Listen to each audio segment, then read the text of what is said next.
जैसा कि आपने गौर किया, कल रात की जो एनकाउंटर पुलिस टीम की रही मौजपुर एरिया में, उसमें स्पेशल स्टाफ का बड़ा ही बेहतरीन कार्य रहा। और ये कार्य जो बेहतरीन कहने का मतलब, इसमें टेक्निकल सर्विलेंस और ह्यूमन सर्विलेंस का एक बेहतरीन मिला जुला परिणाम नज़र आया है। आपने गौर किया कि शास्त्री पार्क में हुई रॉबरी जिसमें बाइक जैक की गई, उस बाद में सीरीज़ ऑफ इवेंट्स बनती चली गई। ईस्ट डिस्ट्रिक्ट में प्रीत विहार में वो बाइक का छोड़ना हुआ और दूसरी बाइक का जैक करना हुआ। फिर उसके बाद उस बाइक के साथ ट्रैफिक पुलिस द्वारा पकड़ा जाना, चालान होना, और इस तरह से सीरीज़ ऑफ इवेंट्स में अभी और वारदातें पता चलना बाकी हैं। बट फ़िलहाल जो पिछले 2 दिन में अल्माज़ खान अलियास अल्लू की जो वारदातें अपने साथियों के साथ नज़र आई है, उसका एंड फिर फाइनली कल स्पेशल स्टाफ की टीम ने जब टेक्निकल सर्विलेंस में जो मैंने वर्ड यूज़ किया, सीसीटीवी फुटेजेस के एनालिसिस करते हुए, ट्रेल करते हुए टीम ने न केवल आइडेंटिफाई किया बल्कि सीरीज़ ऑफ इवेंट्स को चेक करते हुए ह्यूमन सर्विलेंस के आधार पर जीरो इन किया क्रिमिनल्स को और उनकी प्रेजेंस को। जिस घर को जीरो इन किया गया उस घर में शिव मंदिर गली जो रही मौजपुर एरिया में, वो बड़ी सकरी गलियों में जाते हुए 4th फ्लोर पे, पर्टिकुलर बिल्डिंग जो थी उसके 4th फ्लोर पर इनकी प्रेजेंस पता चली।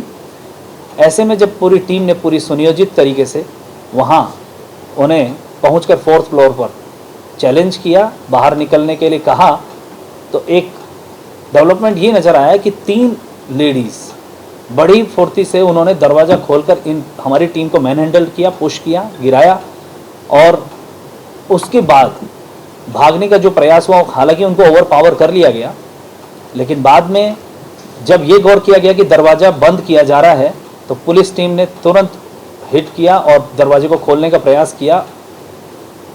गौर किया गया कि सामने से अल्मास ने फायर खोल दिया। टीम ने अपने आप बचाव करते हुए डक किया, लेकिन गोली फॉर्चुनेटली नहीं लगी और दीवार पर जाकर लगी। ऐसे में सब इंस्पेक्टर अखिल ने अपने टीम के बचाव में और अपनी आत्मरक्षा में फायर किया जो उसके पैर पर जाकर लगी। वहाँ पर अल्मास अलियास अल्लू यह और अपने जुनैद साथी के साथ गिरफ्तारी हुई। सेमी ऑटोमेटिक पिस्टल और 2 लाइव कार्ट्रिज इसके साथ रिकवरी हुई। यह बड़ा दुर्दांत अपराधी साबित हुआ। यह attempt to murder, robbery, snatching जैसी 16 संगीन आपराधिक गतिविधियों में लिप्त रहा है। और पिछले 2 दिन की जो वारदातें हैं वो अभी सीरीज़ ऑफ इवेंट्स हमें पता लगी हैं। बाकी इंटरोगेशन के साथ और आगे के डेवलपमेंट्स में इनके साथियों की पकड़ होना बाकी है और भी इनके द्वारा होने वाली वारदातें पता चलना बाकी हैं। उसकी इन्वेस्टिगेशन अभी जारी है। देखे जाने लायक बात यह रही कि इसमें जो साथ में इनके पकड़े गए, उसमें जुनैद इसका साथी, वो भी, उस पर भी एक प्रीवियस इन्वॉल्वमेंट रही है। जो महिला साथी है उसकी, जो इसके गर्लफ्रेंड के रूप में जो वहाँ थी, वो अपनी बहन के साथ उसकी प्रेजेंस थी। साथ ही एक ट्रांसजेंडर भी उनकी उपस्थिति इसके साथ रही। मैन हैंडल जिस तरह से पुलिस को किया गया, उस धाराओं में भी इनकी गिरफ्तारी हुई। सर, जब इसने अलग अलग जगह पर बाइकें लूटी थी, क्या वहाँ भी इसने फायर की थी? हाँ, शास्त्री पार्क की रॉबरी जो हमारे डिस्ट्रिक्ट में रिपोर्ट की गई, उसमें इसने तमंचा दिखाया, और ईस्ट डिस्ट्रिक्ट में प्रीत विहार में भी वेपन का जिक्र किया गया। और कई वारदातें हैं जिसमें अभी तक हम इस नतीजे पे नहीं पहुँचे हैं कि ये उसमें था या नहीं, लेकिन सिमिलर मॉडस ऑपरेंडी पे वारदातें, जैसा मैंने बताया कि अभी हमारी इन्वेस्टिगेशन जारी है, जिनमें इनकी गतिविधियां गौर करना और पता करना बाकी। टोटल कितने लोग थे, मतलब कितनी महिलाएं, एक ट्रांसजेंडर, तो मतलब टोटल कितना था, कौन कौन थे?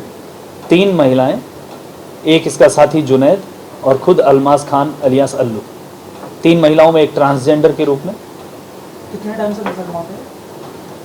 शाम को ये लोग वहाँ पर पहुँचे और वहाँ पर जिस तरह से शराब का सेवन या फिर जो भी इनका रहा था, और मैंने शुरू में जैसा कहा कि एक ऐसा रिजल्ट है जो ह्यूमन सर्विलेंस और टेक्निकल सर्विलेंस का मिला जुला एक सफल परिणाम है स्पेशल स्टाफ की टीम के लिए, जिसमें उन्होंने सीसीटीवी फुटेज वगैरह और सीरीज़ ऑफ इवेंट्स को चेक किया, बल्कि बाद में ह्यूमन सर्विलेंस के थ्रू उनकी प्रेजेंस को एस्टेब्लिश भी कर पाए।